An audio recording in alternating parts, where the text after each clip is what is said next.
하나님의 축복이 여러분과 함께 하실 줄로 믿습니다. 양옆 앞뒤로 반갑습니다. 한번 인사 좀 나눌까요? 네, 합력하여 선을 이루자 제목을 한번 읽어보겠습니다. 합력하여 선을 이루자. 성경의 전반적인 전체적인 내용은 서로 합력하여 선을 이루는데 어쩌면 목적이 있다라고 볼 수가 있어요. 그래서 늘 모든 이야기의 패턴을 보면요, 하나 되길 원하고 서로 사랑하길 원하고 함께 있길 원하는 것이 늘 담겨져 있어요. 금요일 날 요셉의 이야기가 끝났어요. 요셉 이야기가 대표적이죠. 요셉은 형제들에게 팔렸어요. 죽이려는 것을 팔리지 않았습니까? 기가 막힌 일이죠. 이렇게 해서 가족과 함께하고 싶었었는데 이별되어 있는 요셉의 이야기. 결국 나중에 총리가 되지만은 총리되고 나서 그 자기를 팔려는 형제들을 그냥 원수 갚는다고 이렇게 한 것이 아니라 다 이것이 하나님의 뜻이었다라고 하면서 같이 가족의 공동체를 이뤄가지고 민족의 시작점이 되지 않습니까? 여러분들 이런 거 봤을 때, 요셉의 이야기 보면서, 하나님께서 이런 계획이 있어서 이런 일들을 진행했다. 우리가 이렇게 생각하지만 그 안에 담겨진 것은 실제적인 보면은요, 서로 합력하여 선을 이루길 원하시는 거예요. 서로 용서하고 품어줬을 때, 그때 하나가 될 수 있다는 것을 가르쳐 주는 것이죠. 요셉이 원망하고 불평했다면은요, 그 일들이 진행될 수 있을까요? 아니, 나를 갖다 팔아버린 형제들하고 내가 어떻게 이런 사람들하고 생활할 수 있어? 아마 그러면 절대 그는 꿈을 이루지도 못했을 것이고, 그리고 진정한 민족, 이스라엘 민족은 만들어지지도 않았을 것이에요. 예수님께서 12제자를 삼았어요. 12제자 여러분들이 늘 설명하지만은요, 제자들은 서로 성격이 다 달랐지 않습니까? 마태라는 세리 출신이 있는 반면에 열심당원이었던, 지금으로 따지면 독립군이라고 볼 수 있죠. 그런 시몬이 있었어요.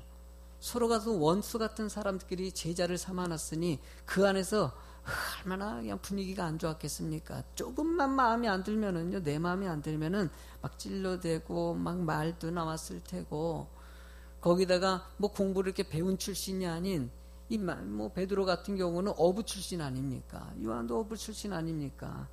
뭐 글자 배운 인생을 살았던 사람들이 아니에요. 그런 사람들, 뭐 배운 사람, 배우지 못한 사람들, 뭐 열심당원, 뭐 아니면 또 이 세리라든지 서로 간에 정말 각자의 모습들을 가지고 있는 사람들을 제자로 품었다는 것이에요.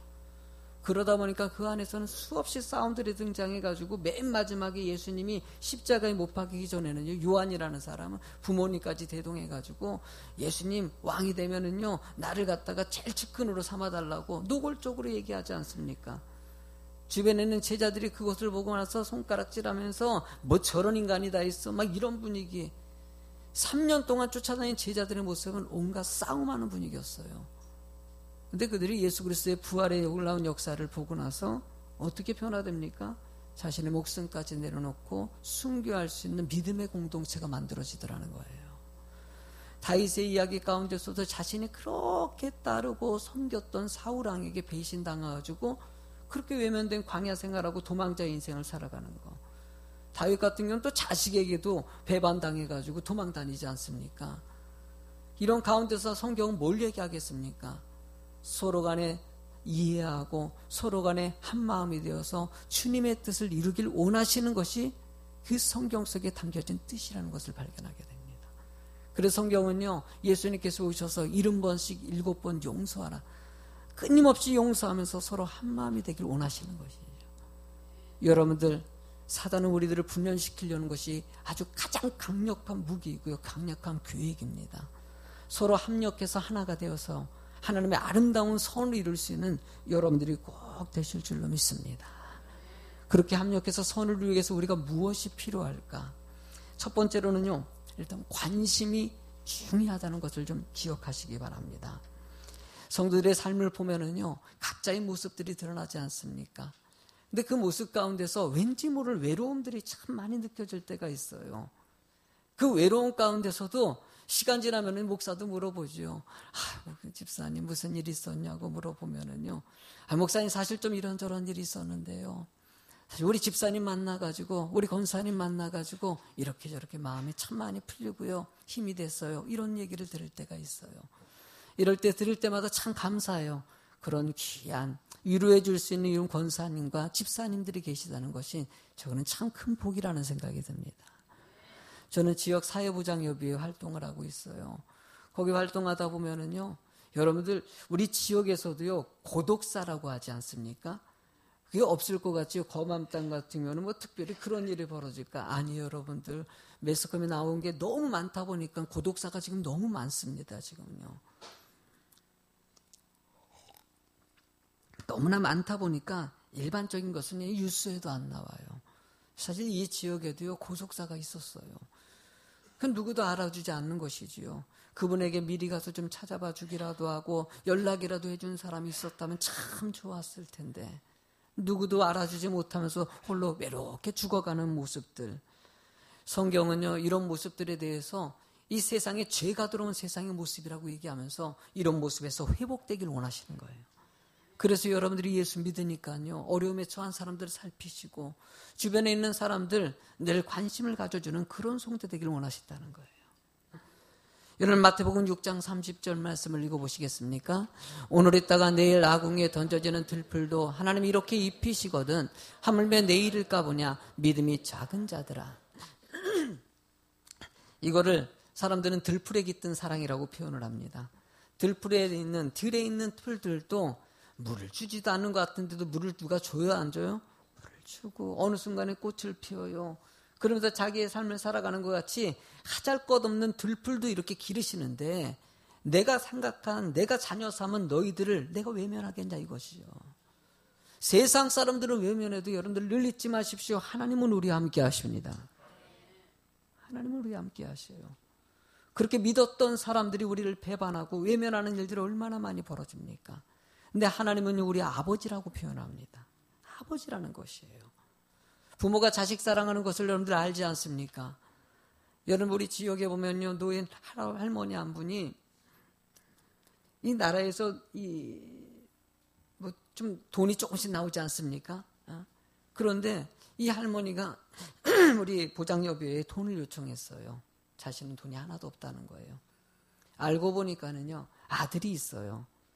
아들이 있는데 그 아들이 부모님에게 나오는 그 얼마 안 되는 돈을 갖다가 뺏어가는 거예요. 그 돈을 뺏어가는 거. 그러다 보니까 당장 먹을 것도 없고 난로도 피지 못하고 막 추운 방 안에서 자고 있으니까 어떻게 좀 도와달라는 요청이에요.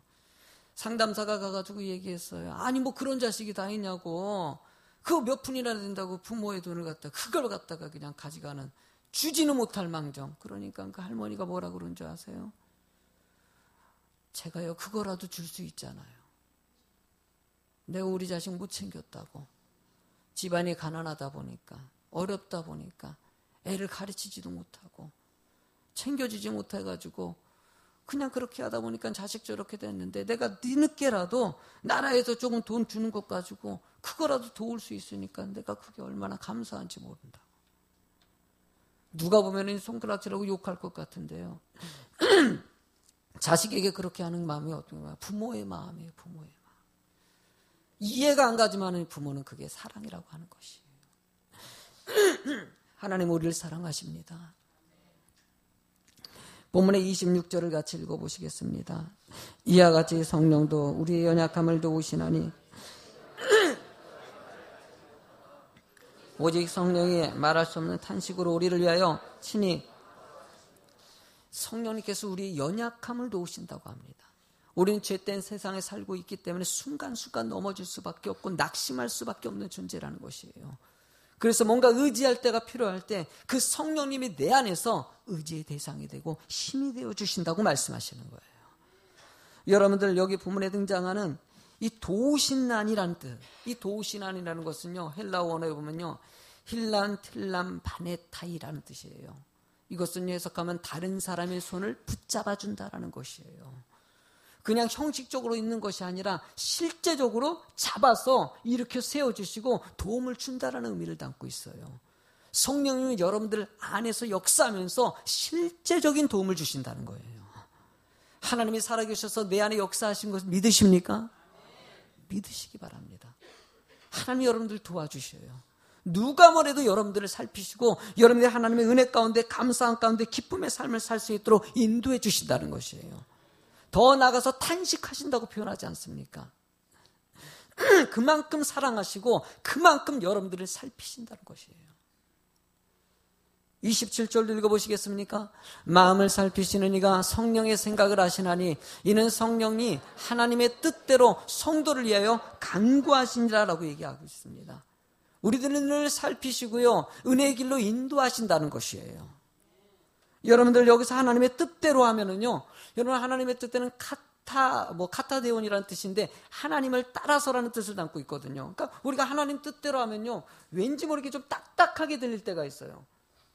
주님의 뜻에 순종해라 뭐 이런 식으로 하면 왠지 모르게 좀 딱딱한데, 실제로 따지는 것은, 말하고자 하는 것은요, 주님을 따라가라는 것이에요. 꼭 여러분들 동영상 보셨습니까? 오리가 막 가고 있는데 뒤에서 오리 새끼들이 그냥 막 삐약은 아니겠구나. 어쨌든 간에 막 쫓아다녀요. 어쨌든 뭐 삐약이요. 뭐 그냥 알아서 해석하세요. 그래가지고 삐약이든 뭐 꽉꽉이고 간에 어쨌든 막 오리 새끼들이 막 따라다녀요. 오리들이 왜 따라다니겠습니까? 엄마 따라가는 게 그들에게는 사는 길이기도 하고 엄마 옆에 있으면 행복하기 때문이에요. 주님이 우리와 함께 계셔요. 그러니까 뜻대로 살라 그러면 뭔가 격식 차줘야 되고 뭐 애써야 되고 지켜야 되고 이게 아니에요. 그냥요, 주님이 내 안에 계시니까 그 주님 의지하면서 그냥 따라가기만 하면 된다는 것이에요. 내가 가는 길이 길이 되는 것이고 내가 의지하고 믿고 그냥 순종하면서 다 맡겨놓으면 하나님이 이렇게 풀어주시고 저렇게 풀어주시고 이렇게 열어주시고 이렇게 할 것들 채워주신다는 것이에요. 믿음으로 가는 사람들에게는요, 근심이라는 단어보다는요, 하나님이 채워주신다. 저는 우리 예수비전교회도요, 주님이 지금까지 채워줘서 여기까지 왔어요. 앞으로도 주님이 인도하실 거예요. 누가 말해 사람이 이끄는 것이 아니라 박창훈 목사가 뛰어나서요, 너무나 잘 알지 않습니까? 근데 이 박 목사 부족한 거예요. 부족해도요, 하나님이 인도하시니까요. 그냥 믿음으로 나도 맡기고 가고 여러분도 맡기고 가고 이렇게 맡기고 갔을 때 하나님이 이렇게 채워주시는 거예요. 여러분들 이렇게 하나님의 관심이 있다면요, 두 번째로는요, 우리가 하나가 되기 위해서는요, 성화된 성도가 되어야 됩니다. 성화된 성도. 여러분 29절을 읽어보시겠습니까? 하나님이 미리 아신 자들을 또한 그 아들의 형상을 본받게 하기 위하여 미리 정하셨으니 이는 그로 많은 형제 중에서 맏아들이 되게 하려 하심이나. 아들의 형상을 본받게 한다는 게 너무나 잘 아는데, 예수님을 이 땅에 보내주시고요, 그 예수님이 샘플이 되셔가지고 그분을 닮아가라고 얘기하는 것이죠. 예수님의 3년의 공생 동안 여러분들에게 보여준 모습이 있어요. 많은 사람들이 외면했던 세리를 갖다가 품어주시고요, 그 집에, 그 죄인의 집에 가서 식사를 같이 했어요. 사람들이 얼마나 손가락질했는지 몰라요. 가늠한 여자를 갖다가 붙잡아가지고요, 다 돌로 죽이려고 할 때 예수님께서 그 여인을 품고요, 안아주셔요. 세상 사람들은 다 손가락질 당할 수밖에 없는 상황인데도 주님께서는 용서하고 죄 없는 자가 돌을 치라고 얘기합니다. 많은 먹지 못하는 사람들을 살펴가지고 먹을 것을 챙겨주시고요, 육체적인 연약함 있는 사람들, 마음에 상처 있는 사람들, 죄 가운데 연약해 있는 모든 사람들을 다 품어주시고 그들을 사랑하셨어요. 예수님께서 왜 이런 모습을 보여주셨습니까? 우리가 그런 자가 되기를 원하시는 거예요. 맏아들이 되게 하신다는 게 뭘 뜻합니까? 우리는 왕같은 제사장이에요. 하나님의 선택받은 백성이기 때문에 천국의 소망을 이룬 사람이라는 것이에요. 이렇게 큰 은혜를 주셨으니까 너희들이 예수님의 모습을 좀 닮아가면서 흉내내면서 좀 살아가라는 것이에요. 성경은요, 이렇게 믿음이 성장하는 모습에 대해서 여러 가지 부분에서 가르쳐줍니다. 오늘 여러분들이 이 30절 말씀은요, 신앙 성장의 아주 중요한, 어쩌면 신학적으로 봤을 때 본문 말씀이 되게 중요한 부분을 차지합니다. 신앙의 단계를 얘기하거든요. 한번 30절 읽어보세요. 뭐라고 써있는지. 또 미리 정하신 그들을 또한 부르시고 부르신 그들을 또한 의롭다 하시고 의롭다 하신 그들을 또한 영화롭게 하셨느니라. 여러분, 이게 바로 신앙의 단계입니다. 신학교에 가면 모든 신학생들이 배우는 부분이기도 하죠. 이 본문의 말씀이 맨 처음에 하나님께서 미리 정했다고 표현합니다. 이미 여러분들 택정함 입었다고 하고 내가 지명하여 불렀나니 너는 내 것이라고 얘기합니다. 저도요, 청년 때 저를 불러가지고 교회 오게 하신 그 자매님이 계셔요. 그 자매님이 내가 이미 그때 그 자매님이 불러가지고 내가 믿은 것 같고 내가 하나님을 영접한 것 같이 생각될 수 있는데 성경의 예정론을 살펴보면요, 하나님께서 미리 그 사람을 내 자녀로 인치셨다라고 표현하는 거예요. 여러분들은 하나님의 자녀 되신 것을 믿으시기 바랍니다. 그러면 그 자녀는요, 있어야 될 자리에 와야 되는 것이에요. 누군가를 사용하셔서 부르신다는 것이에요. 불러가지고 교회에 오게 하시고 말씀 듣게 하시고 그 말씀을 통해 가지고 하나님의 뜻이 무엇인지를 알게 하신다는 거예요. 바로 여기 본문에 같이 의롭게 하셔준다는 거예요. 여러분이 날마다 말씀 듣습니다. 말씀을 들으면요, 깨닫지 않습니까? 깨닫는다고 얘기하지 않습니까? 몰랐던 것을 알게 된다는 것이에요. 나의 잘못된 행위들을 갖다가 깨닫게 하셔서 회개하고 주님 은혜 가운데서 의로운 성경적인 은혜의 삶이 되길 원하시는 거예요. 이것은 저나 여러분이나 모든 사람들이 날마다 추구하면서 자기를 쳐서 복종시키면서 살아가는 것이 우리들의 삶의 방향성이라고 얘기하는 거예요. 하나님은 오늘도 여러분들이 말씀을 듣고 깨닫는 자가 되길 원하십니다. 깨닫고 그래, 의롭게 사는 것이 무엇인지, 내가 이러면 안 되지, 이런 생각 가지면 안 되지, 이런 판단을 하면 안 되지.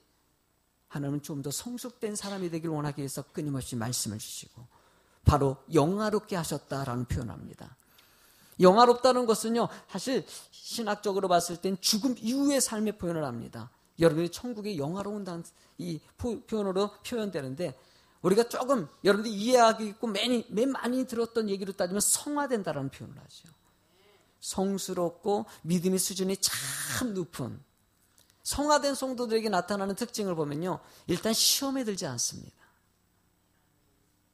누구만 바라보는 신앙관이 딱 틀이 잡혀 있냐면 하나님만 바라보는 신앙관이 잡혀 있어요. 주신 사명을 끊임없이 감당하면서 갑니다. 예배자의 자리를 절대 놓지 않습니다. 누가 어떤 얘기를 하더라도 하나님 은혜 가운데 성령의 9가지 열매를 가지고 품고, 그래도 사랑하고, 그래도 사랑하고, 그래도 사랑하고, 그래도 또 사랑하고. 아멘 하기 다 할 때까지 하고 싶다. 그래도 사랑하고. 막 안 하고 싶어요. 목사님 자꾸 그러는데 이 사람은 빼고요. 근데 이 사람은 지금 열받아 죽겠는데 자꾸 사랑하라고 얘기하는데, 그 사람을 사랑하셔야 돼요. 그 사람을 밉습니까? 내 마음에 안 듭니까? 원래 제가 들어온 세상은요, 남이 들지 않은 게 더 많아요. 그렇게 사랑해서 결혼한 아내의 얼굴 한번 쳐다보세요. 남편의 얼굴을 쳐다보세요. 얼마나 멋졌습니까? 세상에 다 해줄 것 같은데도요, 결혼하니까 보여요, 안 보여요? 단점들이 보여요. 그래서 상상하지 못할 일이 벌어지지 않습니까? 싸움. 누가 싸울 줄 알았겠어요? 저도 우리 아내를 얼마나 사랑했는지 몰라요. 이거 말이 좀 이상하다. 아내 지금도 사랑합니다. 이거 말 실수해서 오늘 저녁에 또 이게 강단에서 이게 아내 얘기하면 절대 안 되는데 죄송합니다. 아무튼 서로 간에 참 맞고 너무나 좋은데 막상 살아보니까 아침에 일어나 보니까 눈썹이 없지요. 근데 여자 입장에서 보면은 일단 어떻게 없었는데 잠잘 때 왜 이렇게 코를 고는지, 단점들이 드러나면요 싫어져요. 불편해요. 성격은 또 그냥 늘 좋을 때만 좋았는데 나중에 보니까 까탈스럽죠. 여러분들, 세상이 원래 그래요. 그걸 뛰어넘는 자가 되길 원하시는 거예요. 교회 안에서도 여러분들 마음에 드는 사람이 몇 명이나 됩니까? 솔직히 보세요. 솔직히 냉정하게 따지면 없다는 게 더 맞아요. 목사님, 나 저 집사님 정말 좋은데요. 같이 생활해 보세요. 조금만 더 생각. 저를 여러분들의 성도님들이 목사를 볼 때 참 좋게 봐요. 저를요. 제가 첫인상이 좀 괜찮아요. 좋게 보는 분들이 계셔요. 근데 우리 리더자들 보면 저랑 오래 생활하면요, 단점이 보여요. 우리 목사님 이런 단점이 있고 저런 단점이 있는데 섭섭하기도 하고요. 막 그런 일이 얼마나 많이 벌어진지 몰라요. 근데 하나님은요, 그것을 품는 자가 되길 원하시는 거예요. 다 그럴 수 있다라는 것이에요. 그때 하나가 되고요, 그때 품을 수 있고요. 그렇게 될 때 성숙한 성도의 모습들이 조금씩 만들어진다는 거예요. 여러분들, 이렇게 성숙한 성도가 되길 성경이 왜 이렇게 원할까요? 세 번째 제목을 크게 한번 읽어보세요. 시작. 마음을 모아 선을 좀 이루기를 원하신다는 거예요. 최근에 뉴스를 여러분들이 보신 분이 계실 텐데요. 전농중학교 아이들의 이 선행의 모습이 뉴스에 좀 나왔어요. 이제 사진을 하나 준비했어요. 거기에 아마 보신 분들이 계실 겁니다. 이 사진인데요. 이게 전농중학교 아이들이요. 어떤 할아버지가 길을 가다가 날씨가 지금 오늘이 영하 10도가 된다 그러더라고요. 그날에도 영하 11도였대요. 아주 추운 날씨인데 할아버지가 길을 가다가 쓰러진 거예요. 거기에 동영상으로 찍혀놓은 거 보니까는 이 할아버지가 쓰러졌는데도 사람들이 지나가는데 그냥 지나쳐버린 거예요, 다. 근데 중학생들이 와가지고요, 이 할아버지를 이 넘어진 걸 발견하고 가가지고 그 할아버지를 품고 그리고 자신이 입었던 옷을 갖다가 패딩을 할아버지에게 덮어주고 할아버지를 이렇게 세워보니까 할아버지가 조금 정신을 차리시니까 이 아이들이 업어가지고 병원에 이송한 얘기예요. 보니까는 이 할아버지가 이 할아버지 도운 얘기들이 뭐 이렇게 누가 이 사진을 찍어가지고 올려가지고 많은 사람들이 이제 알게 된 것이죠. 그래가지고 알고 보니까 이번에 국회의원 상도 받더라고요, 아이들이. 이런 애들은 대통령상을 줘야 돼. 내가 볼 때 참 아이들이 얼마나 선해요. 착하지 않습니까? 너무나 성경에는요, 착한 사람들의 비유를 들을 때요, 예수님께서는 사마리아인을 빌었어요. 제사장도 사두개인도 여러분들 서기관도 그냥 막 지나갔는데 예수님이 이 선한 사마리아인 이 이스라엘 사람들에게는 버림받은 민족 아닙니까? 그런 사람이 지나가다가 강도 만난 자를 살펴주는 모습같이 성경에 이 제사장들이 말씀을 얼마나 많이 알고 있습니까? 그렇게 얘기했는데도 막상 그런 일이 닥치니까는 그냥 피해가더라는 것이에요. 여기서도요, 세상 사람들, 이 아이들이 하나님 믿는지 안 믿는지 모르겠어요, 제가요. 하나님이 이런 것들을 통해서 우리에게 가르쳐 주는 것이지요. 제가 이거 하면서 일부 예배 때는 그랬어요. 우리 예수비전교 아이들 때 저거 충분히 할 수 있는데 애들이 아멘을 하더라고요. 그러니까 저 할아버지가 요 동네에서 쓰러지셨으면 우리 애들이 잘 거의 그냥 국회의원상은 받았을 텐데 좀 아쉽다고 내가. 네? 그래요. 우리는 충분히 그런 마음을 간직하고 살아야 돼요. 어려운 것을 살피고 서로의 필요를 채워줄 수 있는 모습이 되는 것. 히브리서 10장 24절에는 읽어보시겠습니까? 서로 돌아보아 사랑과 선행을 격려하며 25절 모이기를 배하는 어떤 사람들의 습관과 같이 하지 말고 오직 권하여 그날이 가까움을 볼수록 더욱 늘 모여가지고 어려운 사람 살피고 또 도와주고 또 힘을 실어주고요. 하나님의 여러분들이 주신 은혜들이 있습니다. 아멘. 그 은혜를 사용하는 자가 되길 원하셔요. 이 아이들이 가지고 있던 패딩을 덮어줬습니다. 건강하니까 할아버지를 업고 병원에 실어주지 않습니까? 여러분들 나름대로 건강이 있으면 건강한 것으로 이웃을 섬기시기 바랍니다. 물질이 있으면 물질 가지고 나누는 것이에요. 명예가 있으면 명예 가지고 나누는 것이에요. 하나님이 주신 은혜의 좋은 성품을 가지고 사람들에게 나누고 선행을 실천하는 것을. 성경은 이 일에 대해서 끊임없이 강조하고 있다는 것이에요. 여러분 28절을 크게 읽어보시기 바랍니다. 우리가 알거니와 하나님을 사랑하는 자 곧 그의 뜻대로 부르심을 입은 자들에게는 모든 것이 합력하여 여러분 우리가 안다는 것이에요. 이미 여러분들 다 알고 있는 내용이에요. 하나님을 사랑하는 자 곧 그의 뜻대로 부르심을 입은 자.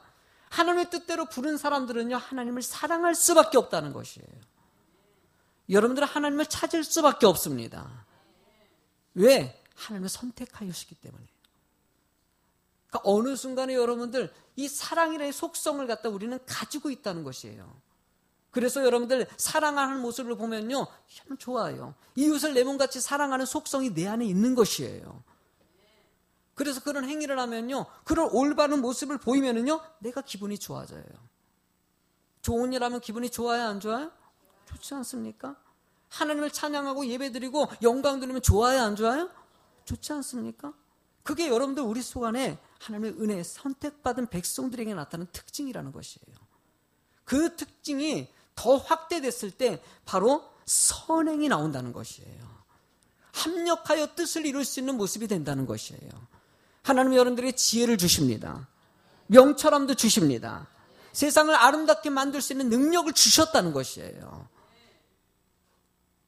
저는 이 말씀을 준비하면서 미국 동남부의 엘리베마주의 이야기를 좀 알게 됐어요. 엘리베마주는요, 땅콩의 주산지라고 얘기합니다.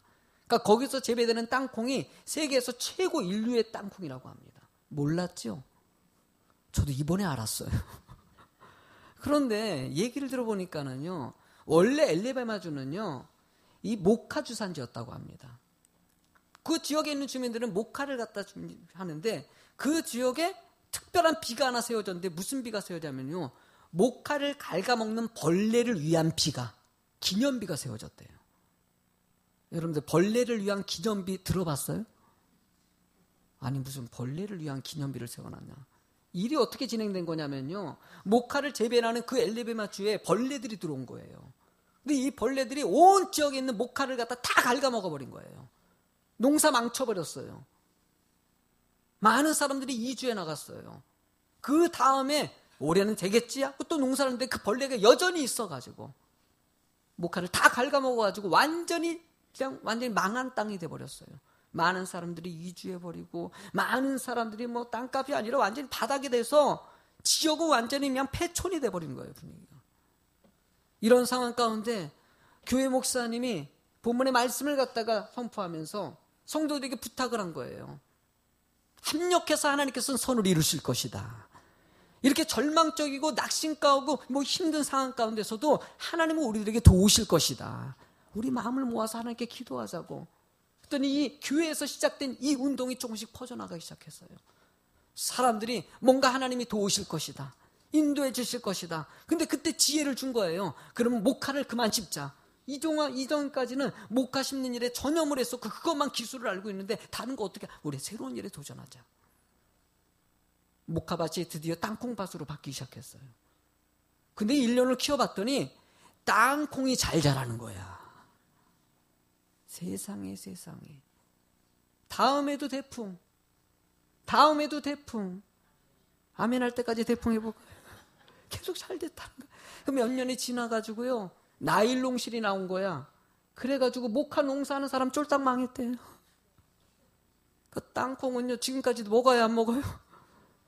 이 땅콩 계속적으로 지금도 먹고 있고요. 땅콩잼 얼마나 맛있습니까? 예? 여러분 계속적으로 이렇게 하면서 땅콩은 지금까지도 많은 사람들에게 먹이는 것 같이, 예? 그 사람들이 하나님의 뜻 안에서 낙심하지 말고 포기하지 않고 우리 한번 마음을 모아보자고 했더니 그 지역이 살아나고 영적인 공동체의 모습이 다시 만들어지는 것.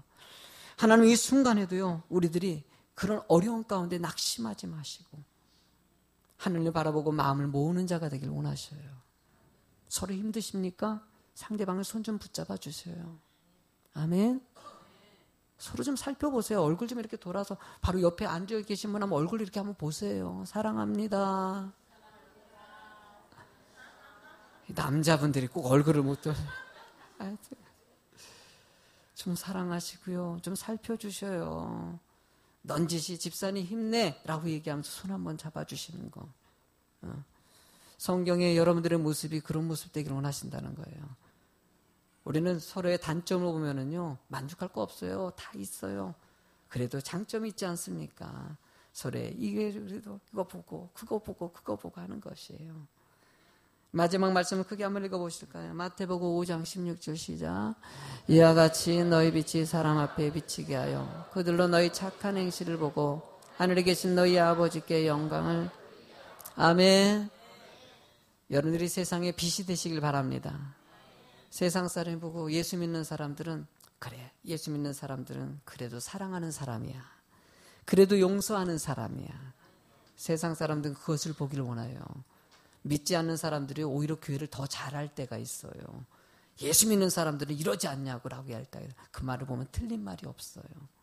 여러분들, 우리 하나님의 말씀 안에서 온전한 아름다운 선행들이 마음을 모아가지고 이루는 주의 교회 됐으면 좋겠습니다. 오늘도 이렇게 여러분들 과자 같은 거, 아이, 목사님 뭘 강단에다가 뭐 이런 것까지 해가지고 뭘 합니까? 라고 얘기해요. 여러분들 그냥 과자 올려놓는 거예요. 그래서 올려놓고 이 과자 가지고 우리 아이들을 위해서, 어려운 사람을 위해서 그냥 이렇게 또 나누는 거 아니겠습니까? 김장을 왜 합니까, 여러분들? 왜 쌀을 나눠주고요? 내 소유를 팔아서 왜 합니까? 좋잖아요, 그게요.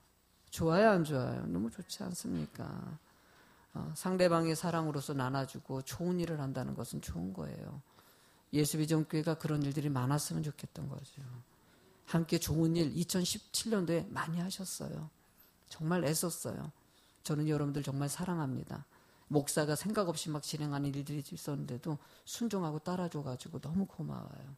근데 그 선한 일들이 주님께서 여러분들이 큰 상으로 주실 것입니다.